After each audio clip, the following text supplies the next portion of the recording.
Football ലോകത്ത് Lionel Messi എന്ന പേര് കേൾക്കുമ്പോൾ തന്നെ റെക്കോർഡുകൾ, ബലോൺ ഡിയോർ, വേൾഡ് കപ്പ് എന്നിവയൊക്കെയാണ് പലരുടെയും മനസ്സിലേക്ക് കടന്നു വരുന്നത്. എന്നാൽ മെസ്സിയുടെ ജീവിതത്തിൽ അധികം ആരും പറയാത്ത ചില പാഠങ്ങളുണ്ട്. അവയാണ് ഒരു സാധാരണ മനുഷ്യന് മോട്ടിവേഷൻ നൽകുന്നത്. അത്തരം കാര്യങ്ങളാണ് മെസ്സിയെ എല്ലാവരും ഇഷ്ടപ്പെടാനും ആരാധിക്കാനുമുള്ള പ്രധാന കാരണങ്ങൾ. പലരും കരുതുന്നത് മെസ്സി ജനിച്ചപ്പോൾ തന്നെ ഒരു അത്ഭുത താരമായിരുന്നു എന്നാണ്. യഥാർത്ഥത്തിൽ അദ്ദേഹം ചെറുപ്പത്തിൽ വളരെ നിശബ്ദനായ ഒരു കുട്ടിയായിരുന്നു. അദ്ദേഹം വളരെ സാധാരണമായ ഒരു കുടുംബത്തിലാണ് ജനിച്ചത്. ചെറിയ ശരീരം, വലിയ സ്വപ്നങ്ങൾ. ജീവിതം അദ്ദേഹത്തിന് വലിയൊരു വെല്ലുവിളി നൽകി. കുട്ടിക്കാലത്ത് അദ്ദേഹത്തിന് ഗ്രോത്ത് ഹോർമോൺ ഡെഫിഷ്യൻസി എന്ന പ്രശ്നം കണ്ടെത്തി. ശരീര വളർച്ച സാധാരണ പോലെ നടന്നില്ല. ചെറുപ്പത്തിൽ അദ്ദേഹം വളരെ നിശബ്ദനായ ഒരു കുട്ടിയായിരുന്നു. കൂടുതൽ ആരോടും സംസാരിക്കാറില്ല.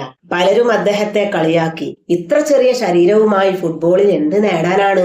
ജീവിതത്തിലും നാം പലപ്പോഴും കേൾക്കാറുള്ള വാക്കുകളാണത്. നിനക്ക് പറ്റില്ല, നീ അതിനൊന്നും യോഗ്യനല്ല, നിനക്കൊന്നും ആ കഴിവില്ല എന്നിങ്ങനെയുള്ള വാക്കുകൾ. പക്ഷേ മെസ്സി ഒരു കാര്യം മനസ്സിലാക്കി. People's opinions are not your destiny.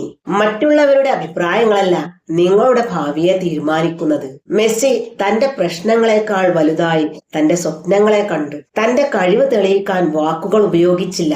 പകരം പ്രവർത്തനമാണ് അദ്ദേഹം ആയുധമാക്കിയത്.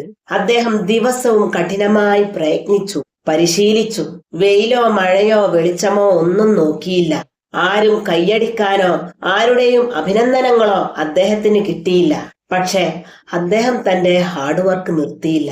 കാരണം വിജയിക്കുന്നവർ ആദ്യം വിശ്വസിക്കുന്നത് ലോകത്തെയല്ല, ദേ ബിലീവ് ഇൻ ദംസെൽവ്സ്. സ്വയം വിശ്വസിക്കുന്നവരാണ് അവസാനം ലോകത്തെ അത്ഭുതപ്പെടുത്തുന്നത്. മെസ്സി ലോകത്തെ പഠിപ്പിച്ചൊരു പാഠമുണ്ട്.